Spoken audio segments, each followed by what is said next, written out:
মুছলমানে bye bye দিলে কংগ্ৰেছক। বিজেপি গাপোন কৰি লৈছে মুছলমান লোকে। সপোনে দি থাকে মুছলমানৰ মাজত কেৱল বিজেপি আৰু বিজেপি। ধৰ্মীয় সংখ্যালঘু লোকসকলে যে কংগ্ৰেছক ভোট নিদিয়ে সেয়া প্ৰমাণ পাইছে AIUDF-এ। শেহতীয়াকৈ অসমৰ 5টা সমষ্টিত উপ নিৰ্বাচনতে ইয়াৰ প্ৰতিফলন ঘটিল।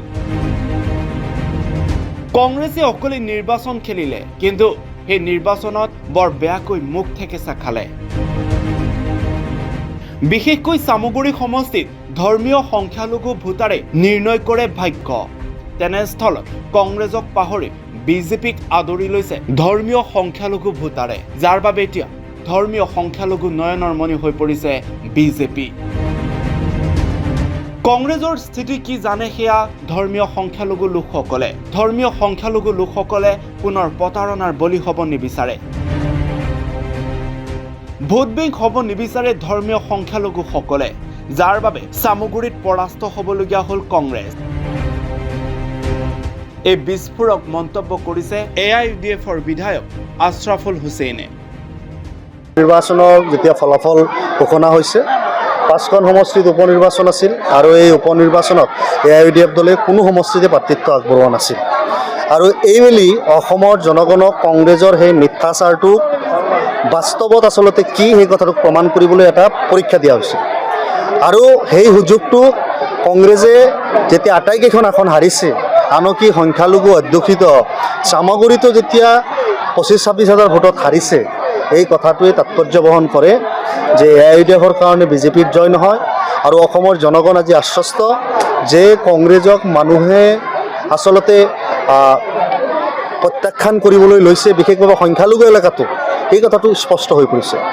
আৰু কংগ্ৰেছে যি বাৰম্বাৰ AIUDF-ৰ ওপৰত মিছা অপবাদ দিয়ে, সেই অপবাদটো এইবাৰ মুক্ত হৈ গ'ল AIUDF যে UDF-ৰ কাৰণে বিজেপি জিকে, এই কথাটো মিছা। শেহতীয়াকৈ উপ নিৰ্বাচনৰ সন্দৰ্ভতে মুখ খোলা নাই তেওঁ অখিল গগৈ আৰু লুৰিণজ্যোতি গগৈৰ সন্দৰ্ভতো কেইবাটাও বিস্ফোৰক মন্তব্য কৰিলে আশ্ৰাফুলে। অখিল গগৈ লুৰিণজ্যোতি গগৈ বিজেপিৰ এজেণ্ট। অখিল লুৰিণজ্যোতিৰ বাবে ইণ্ডি এলায়েন্সৰ চৰকাৰ নহল। এই ভয়ংকৰ অভিযোগ উত্থাপন কৰিছে আশ্ৰাফুল হুছেইনে।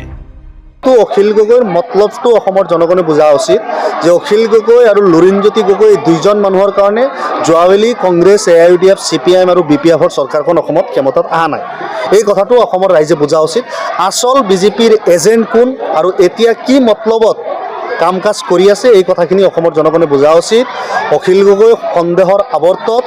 অখিল গগৈ নিজক প্ৰমাণ কৰিব কেনেকৈ কৰিব সেই কথাটো তেওঁৰ, কাৰণ যোৱা নিৰ্বাচনত আমি সন্দেহ কৰিছোঁ যে অখিল গগৈ আৰু লুৰিণজ্যোতি গগৈৰ কাৰণে কংগ্ৰেছ, AIUDF, BPF আৰু CPIM-ৰ চৰকাৰ অহা নাই। AIUDF-ৰ বিধায়ক আশ্ৰাফুল হুছেইনৰ মতে অখিল গগৈ আৰু লুৰিণজ্যোতি গগৈ ষড়যন্ত্ৰৰ বাবে বিৰোধী ঐক্যৰ বিভাজন হৈছে। 2026-ৰ নিৰ্বাচনক লৈ অখিল গগৈ একে ষড়যন্ত্ৰত নামি পৰাৰ অভিযোগ উত্থাপন কৰিলে বিধায়ক আশ্ৰাফুল হুছেইনে। পিছে বিধায়কগৰাকীৰ এই অভিযোগ কিমান দূৰ বাস্তৱ? এক প্ৰকাৰ অভিযোগ আছিল যে বিজেপিৰ বি টিম হিচাপে AIUDF-এ কাম কৰে, কিন্তু সেই অভিযোগক নস্যাৎ কৰি অখিল গগৈ আৰু লুৰিণজ্যোতি গগৈকে এক প্ৰকাৰ বিজেপিৰ হৈ কাম কৰা বুলি বিস্ফোৰক অভিযোগ উত্থাপন কৰিলে বিধায়কগৰাকীয়ে। কিন্তু অখিল গগৈৰ মতলবটো অসমৰ জনগণে বুজা উচিত যে অখিল গগৈ আৰু লুৰিণজ্যোতি গগৈ দুইজন মানুহৰ কাৰণে যোৱাবেলি কংগ্ৰেছ, AIUDF, CPIM আৰু BPF-ৰ চৰকাৰখন অসমত ক্ষমতাত অহা নাই। এই কথাটো অসমৰ ৰাইজে বুজা উচিত।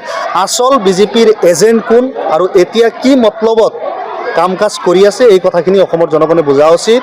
অখিল গগৈ সন্দেহৰ আৱৰ্তত।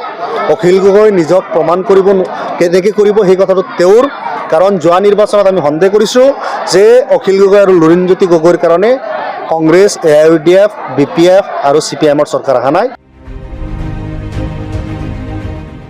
নগৰ বেৰাৰ পৰা ব্যুৰো ৰিপৰ্ট, ৰিপৰ্টাৰ এনি।